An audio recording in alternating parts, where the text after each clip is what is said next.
know who's here, that'll be very helpful. Supervisor Bartlett and Supervisor Hahn are absent. Mayor Mitchell, Here. Councilmember Robinson, Here. Councilmember Vizcaino. Here. Fantastic, we have a quorum. Okay, so members, if I can direct your attention to the agenda, I recommend we take on consent items 1 and 2. Do you have any questions or comments on items 1 or 2? Mr. Chairman, yeah, I just have one question and comment on number 1, but nothing on number 2. All right, we'll hold a 1 on the desk. We can take item 2 on consent. Can we do anyone, the member of the public like to speak on item 2? Mayor Mitchell, you have a disclosure on item 1 Oh, okay. for car.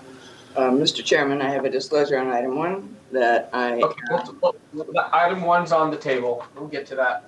it's not on. No, we're going to vote on item 2. We're You going to have a item 2. disclosure for Okay. 2 as well. Oh, on 2 Oh, as on item well. 2. All right, Okay. same disclosure.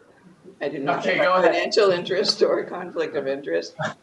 But those items involve the California Air Resources Board, of which I am a member. So just need to disclose that for the record. Thank you, Ms. Mitchell. Anyone in the public to speak? Do we have any cards on item 2? Don't see any. Okay, see, I don't think we have any cards here. no. Oh, we have one Thank person you. filling out a card. On which item? So I'll move item 2. Okay, thank you. We have a motion to move item 2. Second. Thank you. Roll call vote. Mayor Mitchell, Yes. Councilmember Robinson. Aye. Councilmember Vizcaino. Aye. Motion passes 3 ayes. Thank you. Let's now move to item number 1. Item number 1 is before us. And since we were talking about putting it on consent, if you don't mind, I'll just ask my questions rather than a presentation. Go ahead, Mr. Robinson. Okay, so there was a comment in the staff report about deploying trucks into revenue service. I'm just wondering if you could define that a little bit. Yes, in this project, they're going to be deployed throughout California, as you remember, ports of Oakland, LA, Long Beach, and San Diego. And the fleets will actually use those trucks in their regular business schedule, delivering drayage to their customers. And that's what I So figured. they'll be getting paid, using the trucks. It just said there was some challenges deploying the trucks into revenue service, so that's what I was kind of more. Well, some of the challenges were EV infrastructure, and that's why we're just redistributing some of the funds so that they'll have charging infrastructure at the locations where they're going to be using the trucks. Okay, I was just wondering if they're being used more for just on-road testing, but not necessarily for actual business, and there's a little challenge there. So the phase 1 trucks were that initial testing and learning. The phase 2 trucks are expected to be used as part of their normal duty cycle service. All right, okay. Well, that answers the question. My one comment's just about the electric charger infrastructure, and I've heard from a few that have tried putting electric charging infrastructure into place that they have some challenges with the permitting process.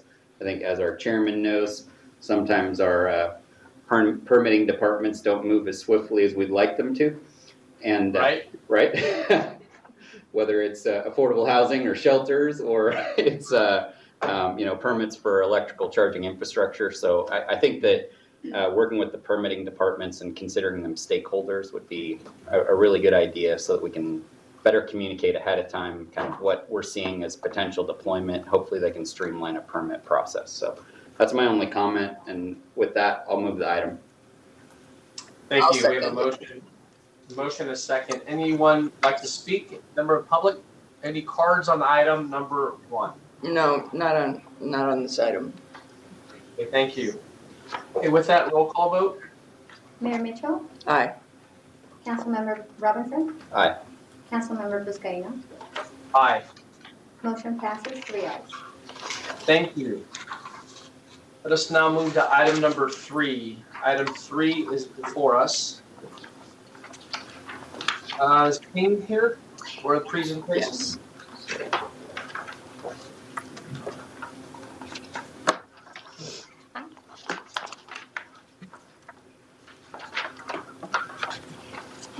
Good afternoon, members of the committee.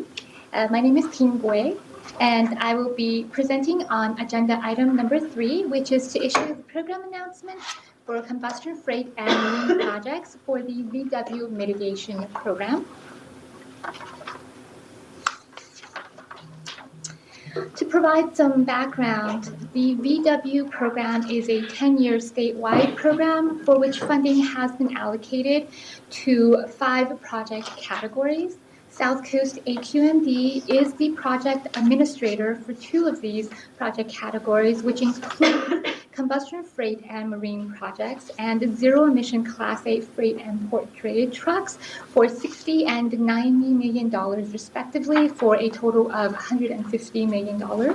The other 3 categories will be administered by the San Joaquin Valley APCD and Bay Area AQMD.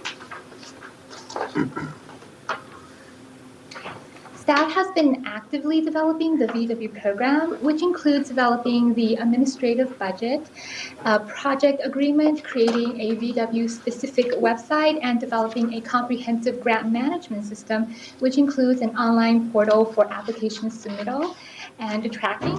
Staff has also been conducting outreach, which included 6 statewide stakeholder work group meetings in collaboration with CARB, San Joaquin Valley APCD, and Bay Area AQMD.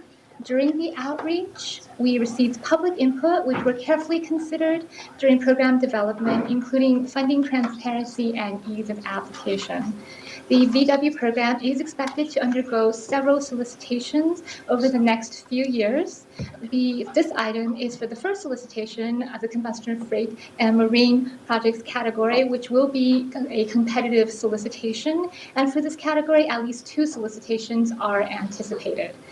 Also of note is that San Joaquin Valley APCD released their zero-emission transit, school, and shuttle buses category on October 21st, 2019, and that release is a first-come, first-served release.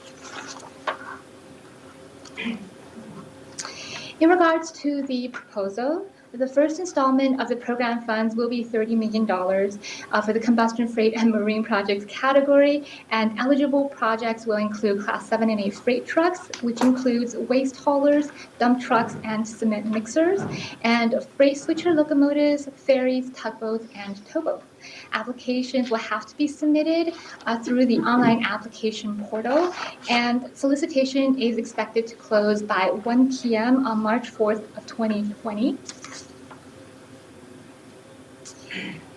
The recommended action is to issue the program announcement for $30 million for the combustion freight and marine projects category.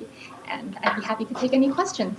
So this is Naveen Berry. Before we get into the question and answers, I just wanted to also add, we've been getting some last minute changes from ARB. That's not going to reflect in any of the program announcements, just the way the process may be followed. So I just wanted to let everybody know that may, before the board package is released to the public, may have some minor tweaks.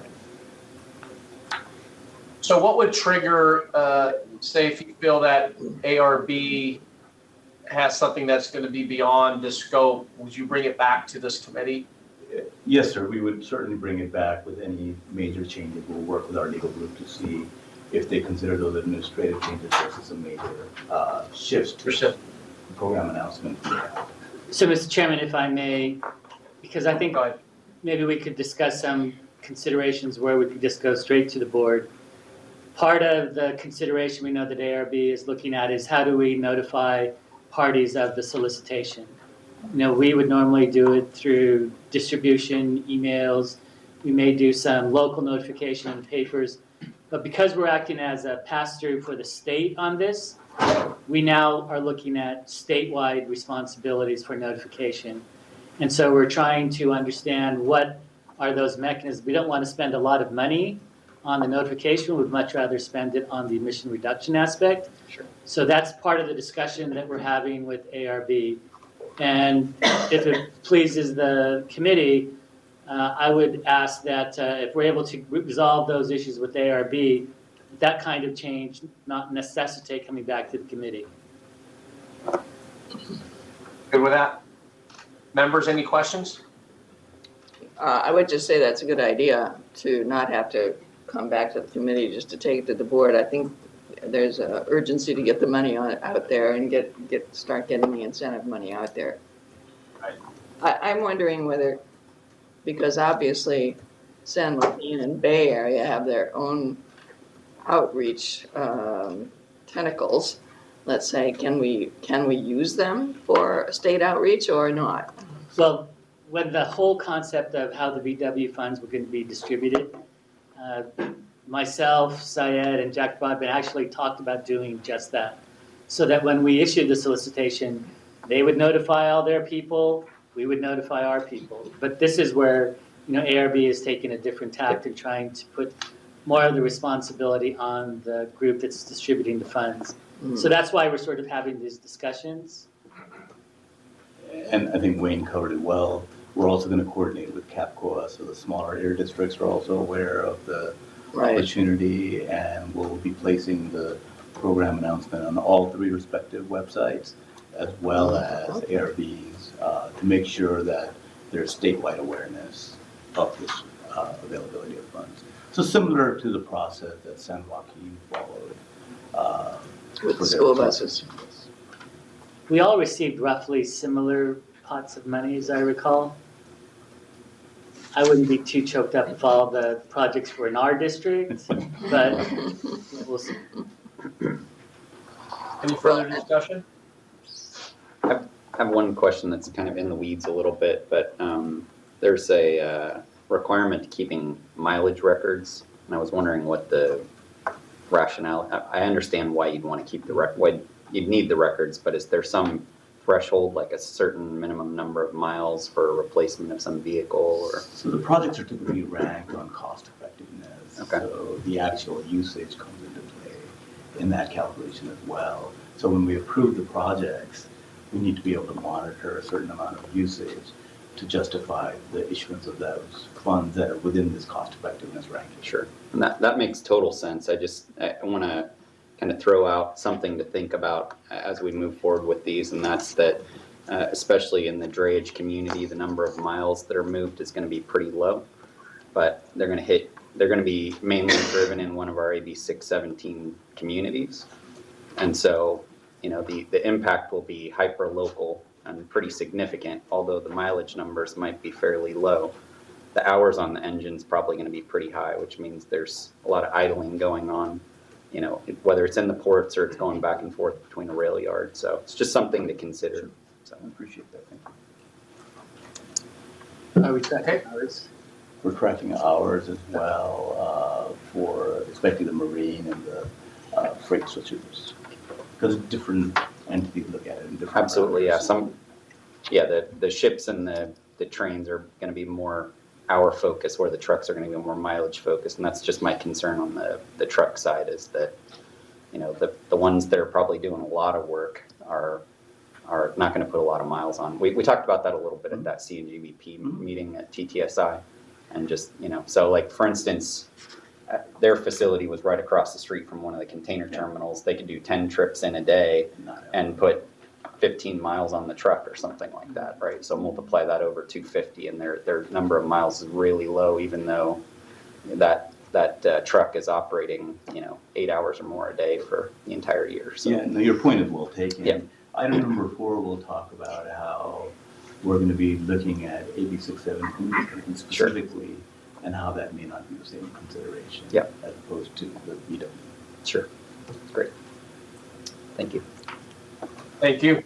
Any cards on the item? Speaker cards? Let's see. No, we have cards on 4 and 5, but not on 3. Okay. Thanks, Judy. Okay, so with that, we have a motion to approve item 3. I'll move the item. I'll second. Thank you. We have a motion and a second. Roll call vote, please. Mayor Mitchell, Yes. Councilmember Robinson, Aye. Councilmember Vizcaino, Yes. motion passes 3 ayes. Thank you. Okay, let us now move to item 4. Item 4 is now before us. Do we have a staff presentation from Vicki White? Yes, thank you. With this item, staff is seeking approval to adopt a resolution, execute contracts, amend awards, transfer funds, and reimburse administrative costs for Carl Moyer and other incentive programs. In March of this year, the board approved release of a program announcement to solicit projects for the Carl Moyer program. This PA closed in June and was heavily oversubscribed, with funding requests totaling 8 times the amount of available Carl Moyer program funds. However, this year, in addition to the Carl Moyer program funds, other funding sources are available, including CAP incentives, the state reserve, which is the portion of the Carl Moyer program funding that is reserved by CARB for projects at their discretion, and funding agricultural reduction measures for emission reductions, also known as the Farmer Program. Each of these programs offer funding for projects eligible through the Carl Moyer program. Given the CAP incentives that are available this year, staff conducted targeted outreach for the AB 617 communities, in addition to the regular outreach we do every year for the Carl Moyer program. Some of these outreach efforts included providing program funding information and staff support at the community steering committee meetings, coordination with the ports to provide funding information to over 2,200 drayage truck fleets that are registered in the DTR, as well as outreach to the terminal operators. We sent emails out to over 16,000 subscribers to our Carl Moyer listserv, as well as emails to warehouse facilities. We conducted enhanced outreach to agricultural entities and associations in the Coachella Valley region. With regard to the CAP incentives, this is the second year of CAP incentives received by the South Coast AQMD. The grant agreement was executed in May for a total of about $85 million. This grant allows funding for projects that are eligible through the Carl Moyer program. To receive these funds, CARB requires a board resolution. This slide shows the total project funds that are available from each funding source this year, including a grand total of about $119 million. The staff proposal is to approve awards for projects meeting the eligibility requirements of each grant program, including the Carl Moyer and Soon Provision Program, State Reserve, Farmer, and CAP incentives. Staff is seeking approval to redistribute the funds for the incentive awards as needed to meet program and liquidation targets. Since the CAP incentives are tied to a shorter liquidation timeframe, staff is requesting this flexibility to redistribute the funds from one project to another to assure the spending deadline can be met. Given the large number of recommended awards in this item, staff expects a small percentage of projects to fall through. This item includes a backup list of eligible projects totaling about $14 million. Staff proposes to fund projects on the backup list in the event any projects are not implemented or result in return funds. Staff also proposes to amend an existing award with PED equipment for 19 instead of 21 off-road engines, with no change in the award amount. This change in engine count is a result of staff's confirmation that 2 off-road units for this fleet are single engine units and not dual engine units as originally stated in the application. And finally, staff proposes to add funds to an existing contract with Trinity to make needed updates and improvements to the Carl Moyer online application system, and transfer funds to continue the truck replacement program, also known as our voucher incentive program for small fleets. The recommended projects for all programs in this item are a result of the criteria and/or priorities specified in the respective grant agreements. Both the Carl Moyer and CAP incentives have specific requirements for disadvantaged and low-income communities. The Carl Moyer program, for example, specifies that at least 50% of the program allocation must be spent on projects in disadvantaged communities, whereas the CAP incentives require that at least 70% of the funds be used to benefit disadvantaged communities. And 80%, at least 80% of these funds for projects that will benefit AB 1550 communities. These include disadvantaged communities, low-income communities, as well as low-income communities that are within a half-mile radius of a disadvantaged community. To assure these requirements can be met, staff only evaluated projects that are located in these communities. All of the projects were evaluated for eligibility based on the 2017 Carl Moyer program guidelines. For the CAP incentive, staff are recommending projects based on the following. All eligible projects that are located within an AB 617 community have been included. Any other zero emission projects have also been included. Staff also recommends near zero emission projects where zero emission technologies are not feasible, and additional DAC projects located within a 5-mile radius of an AB 617 community, since these projects may operate and reduce emissions in the nearby 617 community and will contribute to meeting the grant requirement for benefits to disadvantaged and low-income communities. Please note that 100% of the recommended projects for the CAP incentives are in disadvantaged and low-income communities. For the other programs, including Carl Moyer, Soon, State Reserve, and Farmer, all eligible projects were ranked based on cost effectiveness, and the most cost-effective projects were selected first for the funding consideration. This includes projects with a cost effectiveness from about $2,000 per ton up to $25,000 per ton. All the remaining projects were placed on the backup list. The total recommended awards for each program are summarized here. Please note that the total CAP incentive awards has been revised to reflect changes that have occurred to some projects just this week. These changes include the withdrawal of 11 projects and increased funding for one project, resulting in about a $200,000 less in recommended awards. The revised total of recommended awards is now at $107.8 million. Copies of the revised board letter are available, and I have them here if you would like a copy. This slide shows the estimated emission reduction benefits from the recommended projects. Please note 100% of these projects and the projects on the backup list are located in disadvantaged or low-income communities. So with that, the recommended action items are to adopt the resolution to receive the community air protection incentives totaling up to $86 million, execute Carl Moyer and Soon provision contracts up to $33.9 million, execute off-road equipment contracts that are eligible this year for the Carl Moyer State Reserve Program, execute off-road agricultural contracts up to $1.8 million for the Farmer Program, authorize the executive officer to redistribute the source of funds between Carl Moyer, which includes the Soon Program, State Reserve, Farmer, and associated interest and match funds, and CAP incentives in order to meet program and liquidation requirements. Execute contracts for mobile source projects for the AB 617 CAP incentives program totaling $68.6 million. Execute contracts from projects on the backup list if funds become available. Amend the Soon provision award with PEED for the engine change in engine count at no additional cost.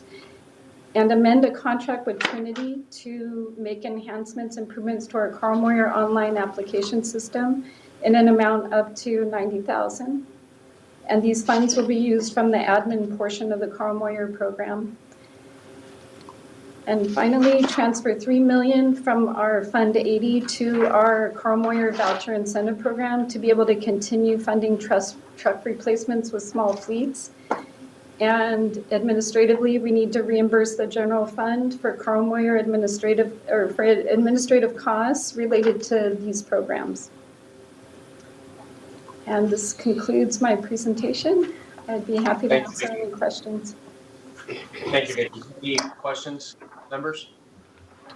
public So, comment, right? Mr. Chairman, I have to make another disclosure that I have no financial interest in this item on the agenda, but I am a member of the California Resources Board and a board member of the sanitation districts of Los Angeles County, both of which are involved in this issue, in this agenda item.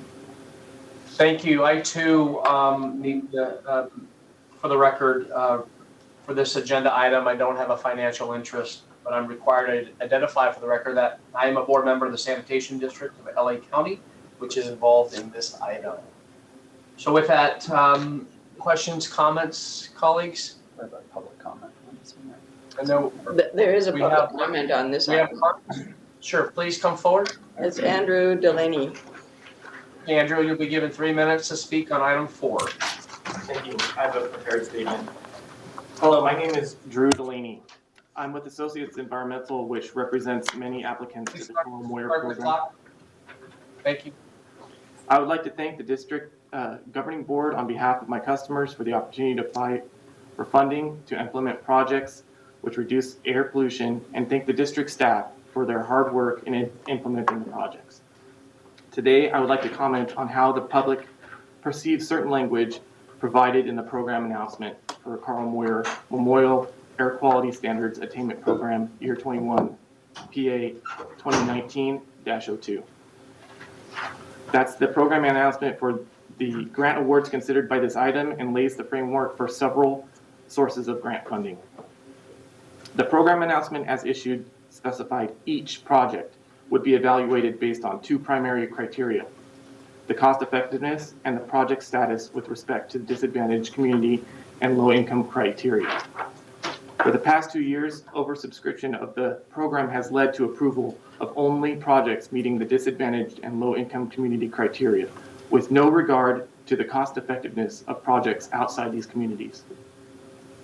I recommend to the district to make changes to the upcoming program announcement by either providing a statement explaining that if the program is oversubscribed, the only primary eligibility requirement is the project's status with respect to disadvantaged community and low-income criteria, or create separate program announcements for each program based on its funding source, reflecting the specific goals and eligibility criteria tied to those funds. Taking this recommendation would make how the district implements the selection of projects for approval more in line with how the public perceives the program announcement. Thank you for taking my comment. Thank you. Thank you. Any other cards? There's no other cards on this item. No one here in Los Angeles. So I'd like to entertain a motion to approve item 4. I'll move the item. I'll move approval of Thank you. the whole list of things that are in the staff recommendation. I think it's almost a record, 11. I'll second. Thank you. Roll call vote, please. Mayor Mitchell, Yes. Councilmember Robinson. Aye. Councilmember Buscaino. Aye. Motion passes 3 ayes. Thank you. Okay, so with that, let's now move to item number 5. Ms. White?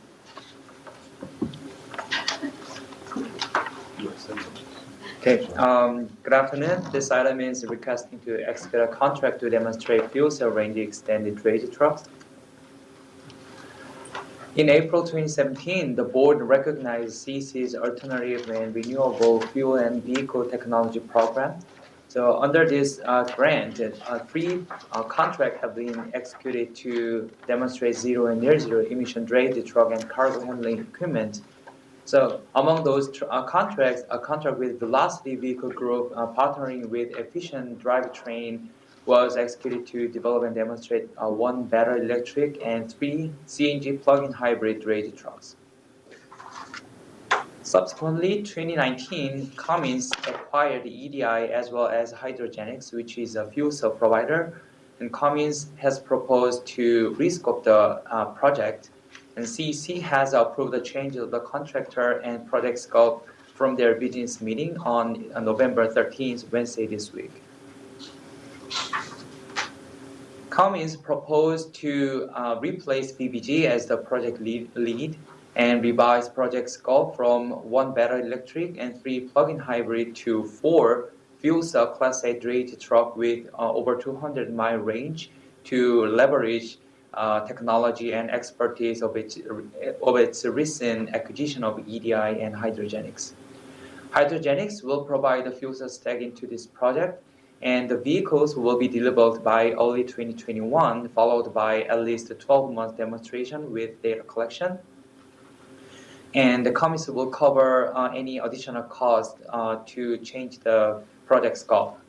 The fuel cell technology has an advantage over battery electric technology, especially for the longer range, over 200, 300 the duty trucks, based upon current technology level. So we support both technology in parallel under our zero emission heavy duty truck portfolio. In addition, there is an ongoing fuel cell duty truck demo project by Kenworth and Toyota, funded by CARB Zenzev. So this is a good opportunity to encourage another large OEM to commercialize the fuel cell technology on duty trucks. So recommended action is to execute a contract with Cummins in an amount not to exceed $3.5 million from Clean Fuel Fund, which is the same amount to initial contract. And this proposed project will develop and demonstrate 4 fuel cell range extended duty trucks. This concludes my presentation. Thank you. Thank you. Thank you so much. Members, any questions on item 5? I don't have any questions, but there is one card here, Chairman, for public comment. Please come forward. Thank you, Judy. And it's Ranji George. Good morning. Good afternoon. Thanks. My name is Ranji George, and I worked in AO for 25 years. In the first part, I was in the research development, the other was the implementation. So I'm familiar with these technologies. I just want to support this motion of supporting fuel cell heavy-duty fuel cell vehicle development. But I'm continuing to be concerned, sir, ladies and gentlemen, that there's such a huge amount of money going into battery electrics. Almost, if you calculate and add up, it's like 80% of all the millions and millions of dollars being spent at various levels, and only 20% to hydrogen fuel cells.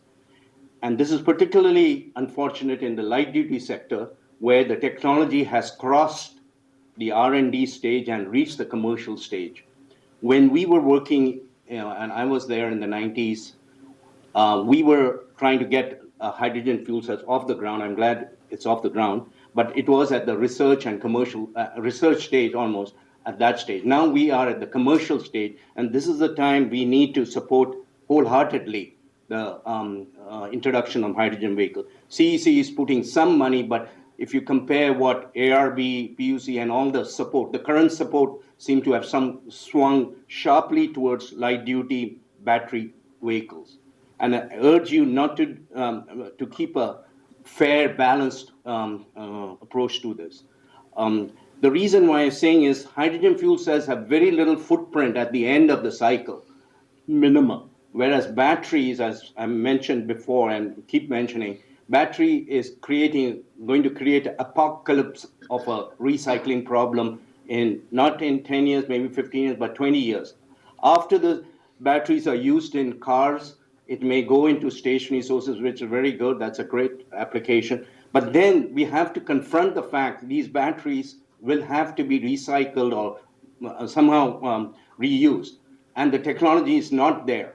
And when I was working in technology, I used to work with the top labs, call them up and encourage them to apply for funding to resolve problems that are anticipated in the future. So in the same way, this technology committee should scale up your efforts on battery recycling. We should solve it now and don't let our next generation have to face these problems. If we don't do that, your efforts to help the low environmental justice communities will be flawed because they have to deal with it. Either Wilmington folks or some poor folks in Appalachia or Detroit or in third world countries. So I urge you to keep this a serious matter. Thank you. Thank you. Thank you. Thank you for your testimony. Any others? No, no one else here. Thank you. So with that, I'll entertain a motion to approve item 5. I'll move the staff recommendation. I'll second. Thank you. Roll call vote, please. Mayor Mitchell, Yes. Councilmember Robinson. Aye. Councilmember Vizcaíno. Aye. Motion passes 3 ayes. Wonderful. Okay, with that, we have a discussion item. Next, item number 6. Good afternoon, council member, mayor. This is a brief update on the core infrastructure process. It's a renewable transportation fuel from pyrolysis. Oh, I'm sorry. My name is Phil Barocca. I'm the Technology Advancement Office. Okay, moving right along.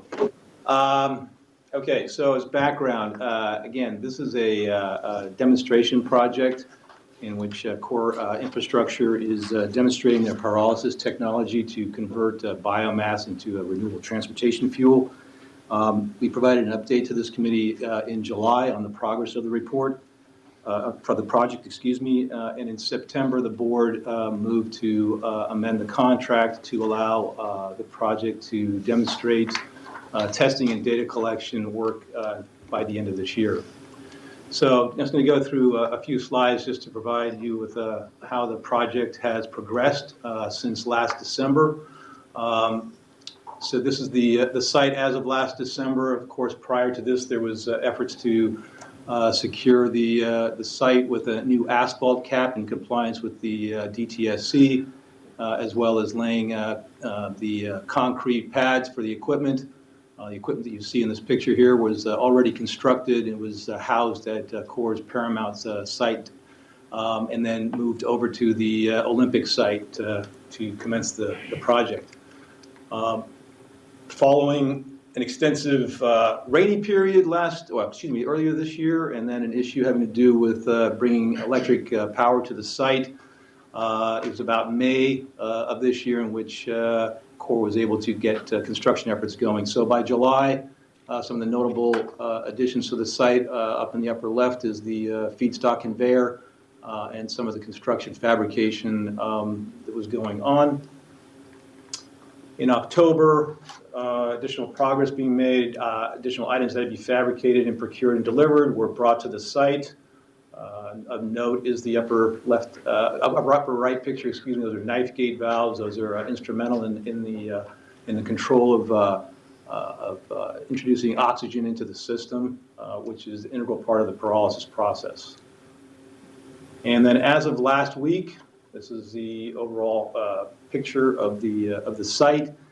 What is notable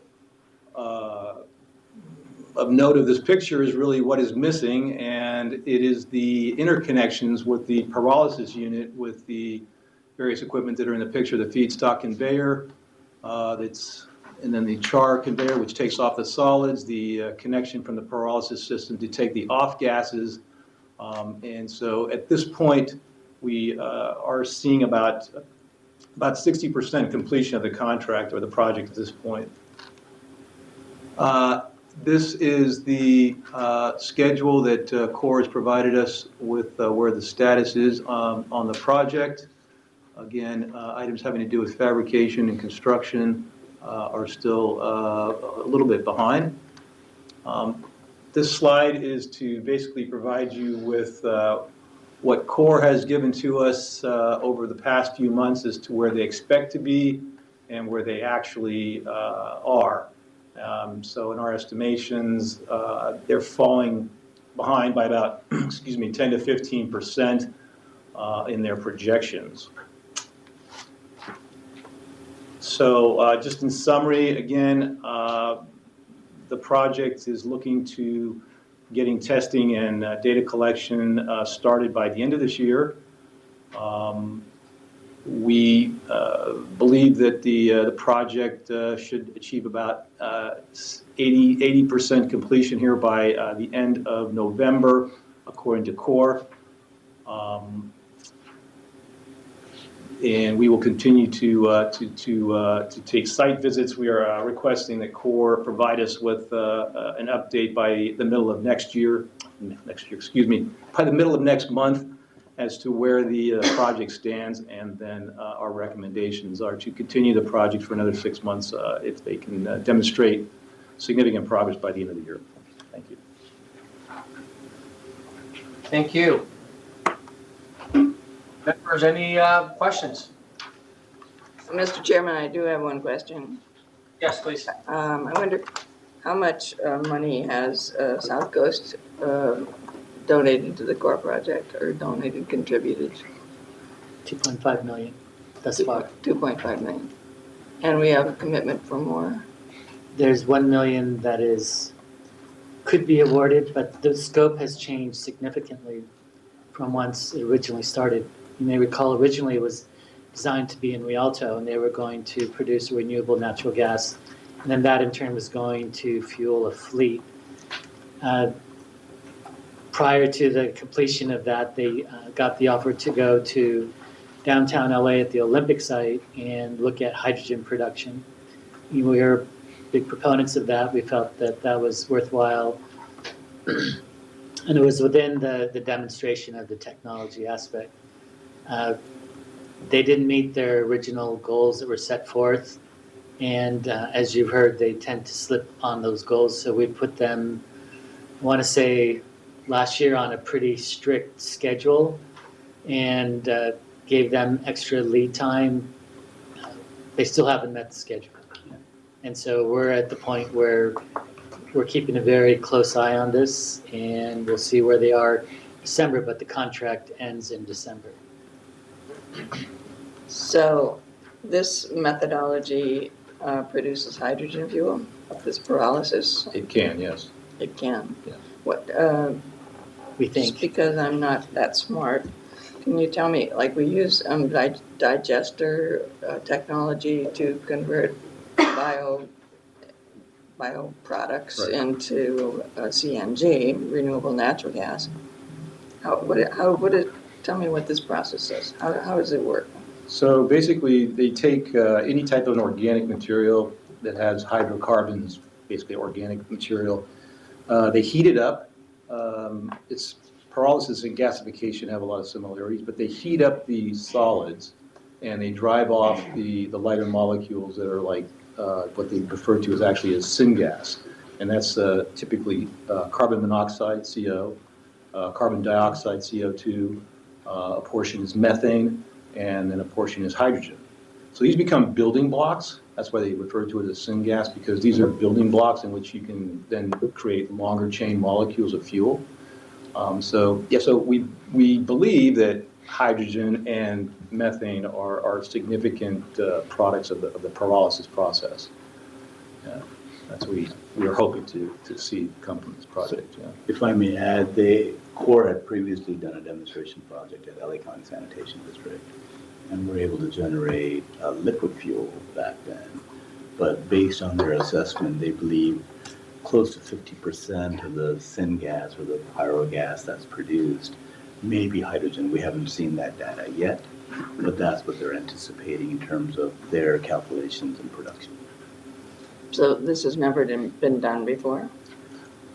No, it's a recognized technology.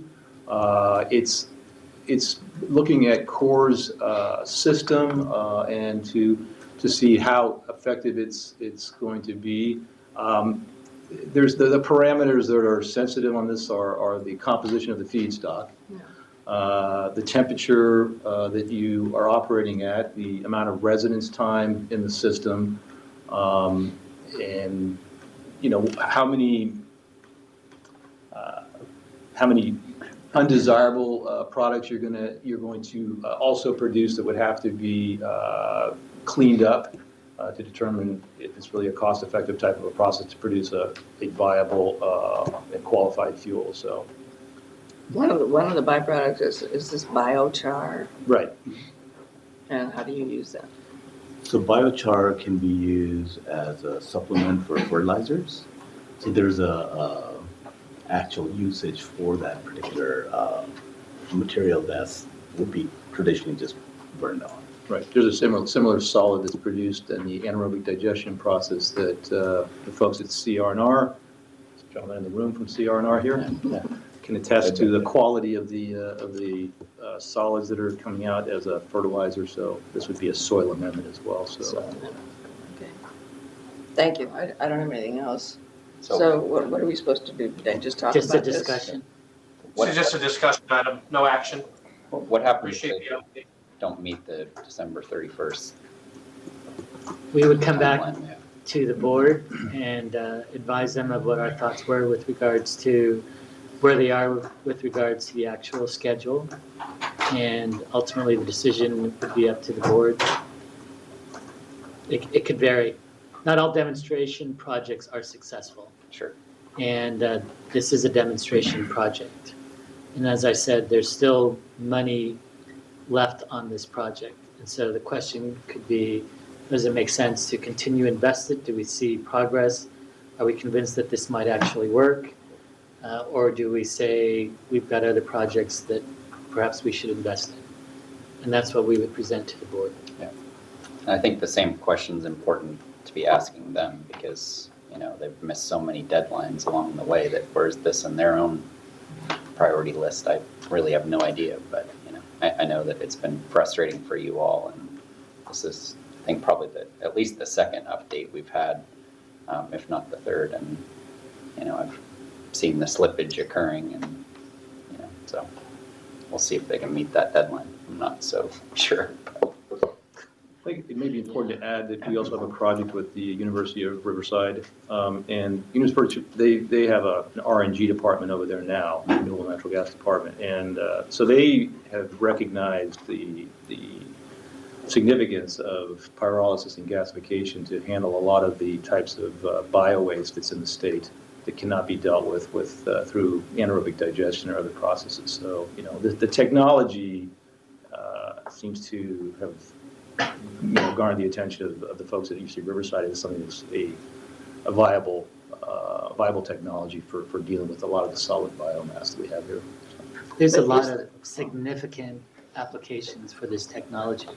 In addition to what Phil said, you know, when you're looking at wood waste in the forests, for instance. Right. So when you have, 11 million infected trees, this might be a good opportunity to address some of the energy aspects associated with the destruction of that. But the feedstock is all organic still, right, for this process? Correct. Okay. I guess that is the question for us is what's the value of this demonstration project? What do we think we're going to get out of it? How is it going to be useful to improving air quality? I mean, those are the questions I guess we should be asking when we decide whether we want to put more money into it. Well, the potential to develop a hydrogen fuel is significant, right? Yeah. Because right now we're looking at challenges in the production of hydrogen. And the main technology, steam methane reformation, is very carbon intensive. And so from a ramification perspective, the impact is tremendous. And it certainly is worthy of investment, but we've got to see those milestones being met. And in part, I think part of it just has been, I'll call this a startup. It's always been cash flow, and it's been making sure that there's enough funding. And so the project proponent has gone out for various stages of funding. Those continue. You know, our investment is fixed. So when we look at it from a clean air perspective, tremendous potential. So they have other sources of funding besides our $2.5 million. Mm-hmm. They've got other partners coming in with money. Who are they? SoCal Gas have been contributing, and then they have a pretty significant private investment as well. So our portion is a very small portion overall. I can't remember the exact numbers, but it's somewhere in the 5% range. Okay. Okay, so we don't make any decisions today. We're just updating the information, and then it'll come back as we near that December deadline. Okay. Yes. Okay, thank you. With that, if there's any other business, for this committee? I just want to, one comment, Mr. Chair. Go ahead. Just with being dark in December, and then this is our next meeting would be late January. I won't be a board member anymore, so this is my last committee meeting. Just want to let you all know how much, what a pleasure it's been specifically to serve with both of you during my entire tenure here. And, it's amazing to see the impact that's been made just over the last 4 years. And I just want to commend the staff. I think that you all are doing exceptional work. I'm incredibly impressed. And it's just really been an honor to be a part of this committee and watch technology continue to advance at such a rapid pace. Last night was the election of my successor. His name's Carlos Rodriguez. He's a Yorba Linda City Councilman. So it's not the first time we've had a Yorba Linda City Council member on the board here.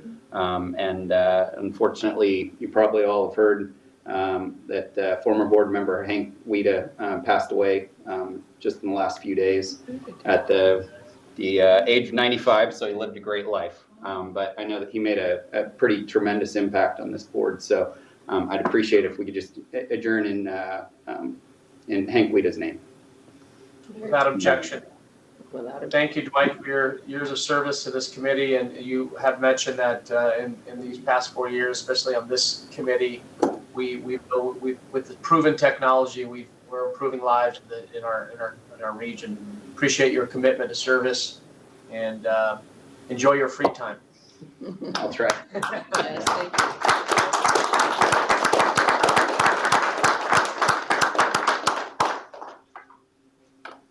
And before we adjourn, I'd like to call on any member of the public like to speak on the general public and non-agenda item. Please come forward. Okay, seeing none, we are now adjourned. Thank you. Have a great weekend.